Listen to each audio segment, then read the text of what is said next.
that was predominantly white, and it was very, very prosperous. I mean, during the 60s, early to the mid-60s, if you wanted to shop, you came to West End. You go downtown, you came to West End. People as far as Ripon, Georgia, came to West End to do that shopping. You had everything there. The first Sears Roebuck was there. And then Possible Leon. You had lawyers and doctors. As a matter of fact, West End is older than Atlanta in terms of age.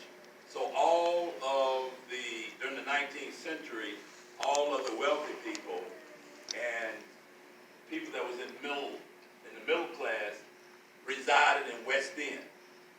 So West End has this strong history, and it was very vibrant. And then when integration became the law of the land, white folks left.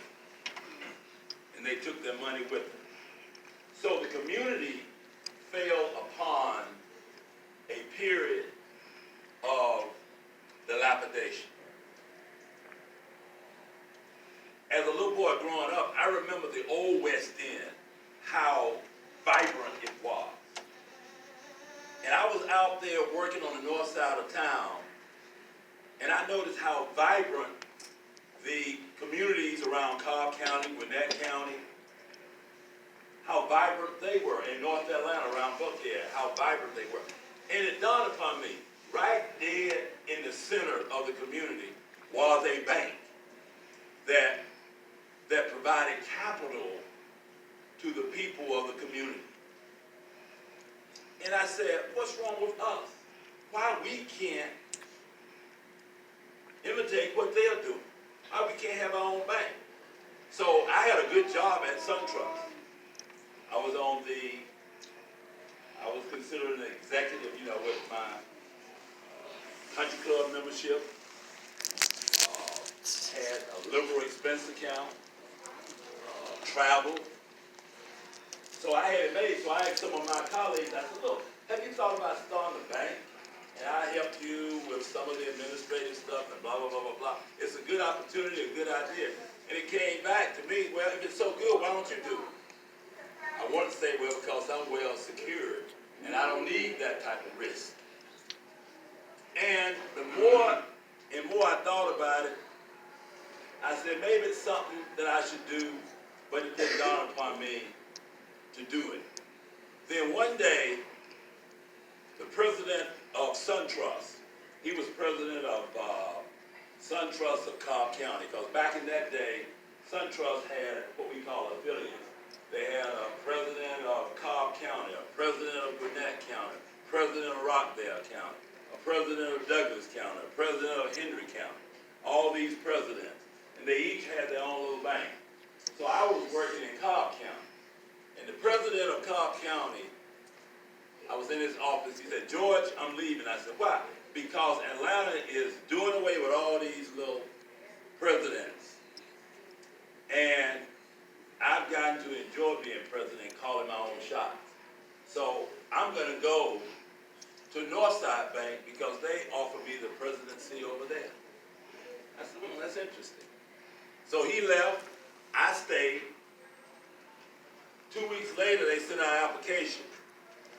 And it said, if you want to maintain your job as an executive at SunTrust Bank, you have to fill out this application, interview for it, yada, yada, yada.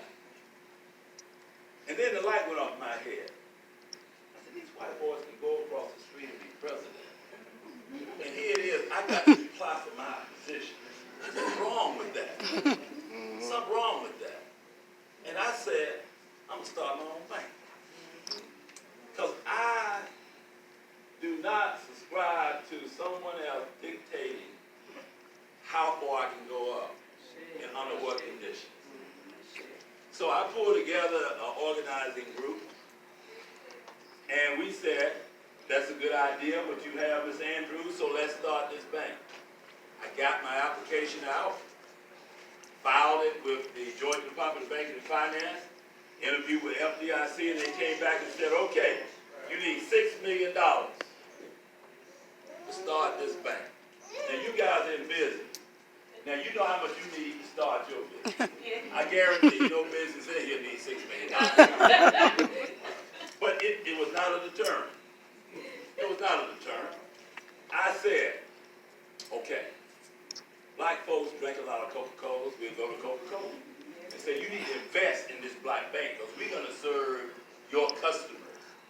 You got it right. You got this great diversity plan that you don't ever reach those goals. So invest in us and we'll make sure that you reach those goals because we'll have people coming to you for contracts and we'll finance those contracts. So I had Coca-Cola, Georgia Pacific was in town, and we had all of the biggies. I said, we'll get maybe we'll raise $2 million from corporate Atlanta. From the Coca-Cola of Delta Airlines, we fly Delta.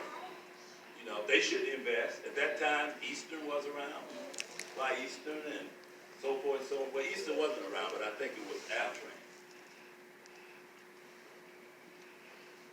Then I said, you know something? We play baseball, football, and basketball, and we make a lot of money. Let me go to the black community and deal with some of our great athletes. I think the Braves had just won the World Series when I was starting Capital City Bank. David Justice had made a ton of money.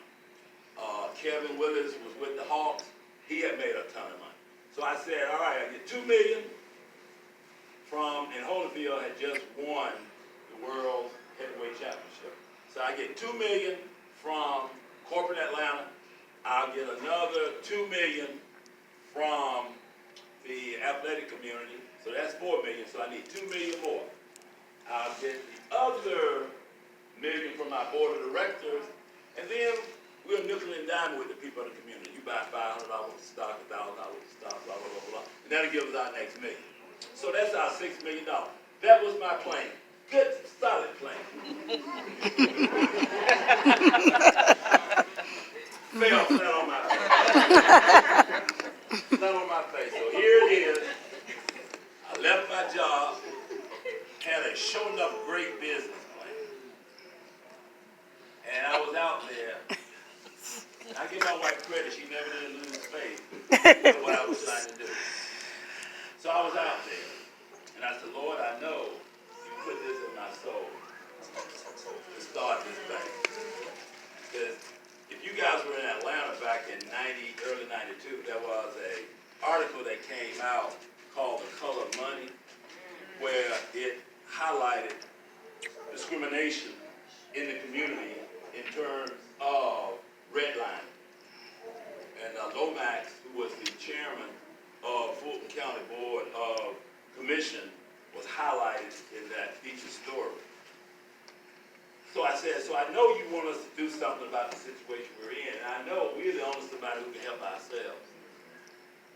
And we need this bank to be owned and operated by us. So it was revealed upon me. There's a lot of ways you can get the $6 million. You can get 60 investors at $100,000 each. Get that way. You can get 6,000 at $10,000. Get that way. Or you can, 600, and you can get that way. Or you can get 6,000 at $1,000. So I looked at where I was putting my money from. I was getting $500 here, $1,000 there, and every now and then 10. I said, what I need to do is go to the people that's going to benefit from this plan. So I concentrated my efforts on people like you, who can come up with $1,500, and every now and then I get a big hit with 100 here or there and all that. And we raised that capital. I went door to door. If you had a church or a sorority or a synagogue or whatever, you saw my face. That was an article. And in that article, I said I wore out 2 pair of shoes, knocking on doors. I had a little station wagon. I drove up, I put my picture of the building that we were going to buy, and I talked about it. And God took me through that experience. so that I could remain humble Yes. when that opportunity came, that I wouldn't forget a witness. Wow. And that was the best experience that I ever had. Because if I had gotten all that money from corporate America and the athletic community, guess what? It wouldn't have been the People's Bank. It would have been their bank. And I would have been repeating what has already been the status quo. So we started the bank. And we did extremely well for about 25 years. And then the Great Recession came.